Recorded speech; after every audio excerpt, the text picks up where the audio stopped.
All right, we told you at the start of the broadcast that the number one issue for Americans these days, in the latest Fox News poll looking at Democrats and Republicans, is immigration. Doesn't this next fellow know it? A county in New Mexico just declaring a state of emergency at the border. And this guy has asked the governor there to help them out by deploying National Guard troops. But Governor GRISHAM is not complying, telling the county commissioners to ask the Department of Homeland Security for that help. Joining us now is OTERO County Commissioner COUY GRIFFIN. Commissioner, good to have you. Thanks for taking the time. Neil, I appreciate you having me on. So the governor says no, talk to DHS. Have you talked to DHS?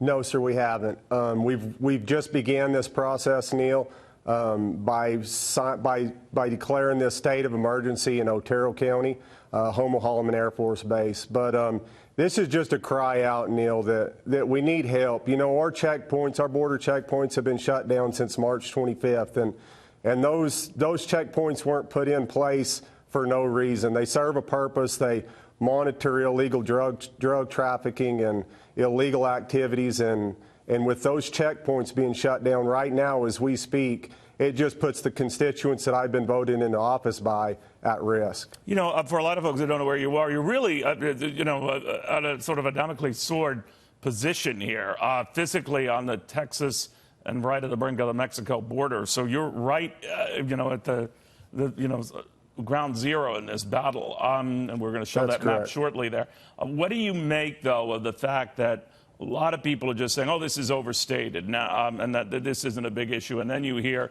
reports out that a number of the top Democratic candidates, like Cory Booker, are saying there is an emergency going on at the border?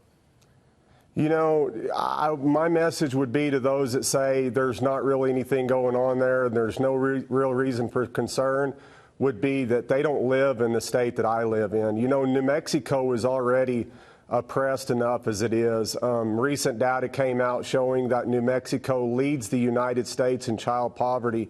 1/3 of our Native American folks living in New Mexico live at or below the poverty level. Albuquerque, New Mexico, the city that I'm in right now, leads the nation in auto theft. You know, New Mexico is really suffering in so many areas. Data was just gathered recently that rated the different states in the United States and their desirability to live in, and New Mexico is ranked the least desirable state in the United States to live in. And the travesty of it is, Neil, is that New Mexico has so much to offer. We have a diverse public lands. We have a diverse culture. We have a great climate. We have a rich southeast corner with oil and gas.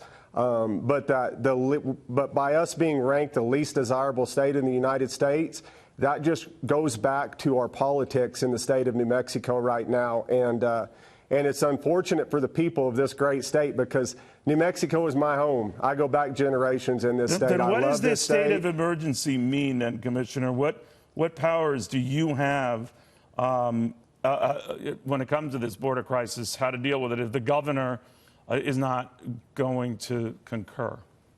Well, I tell you, Neil, in regards to the power that the counties have, in regards to the Constitution, we have tremendous power.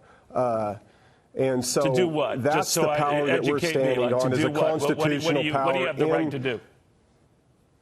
We have the right to support our locally elected county sheriff. Our sheriff has a tremendous amount of power, and me as a county commissioner as well as a sheriff of my county have sworn an oath to the people of our county, of Otero County, to protect and to serve them and to look out for the well-being of the people of my county. So this cry out to our governor, this declaration of an emergency is just it's like us waving a white flag. I mean, again, like I just mentioned, we're getting overrun right now with immigrants, and the cartel has a green light to go through two major corridors, US 54 and US Highway 70.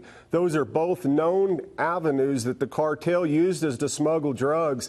And inside of my county right now, according to friends of mine that work undercover narcotics, The level of activity has never been higher. One of the undercover narcotics that I spoke with the other day said that the stash houses along our southern border are being emptied right now and shuttled north because of uncontrolled checkpoints. And in New Mexico, in my county, we have a problem. But I speak to the rest of the United States because those drugs coming up out of Mexico, coming through my county, will soon be in a neighborhood near you. So I would ask you to please give heed to our cry out with this declaration. Commissioner, thank you very much. COUY Griffin, the Otero County, New Mexico Commissioner, in the middle of this crisis at that border.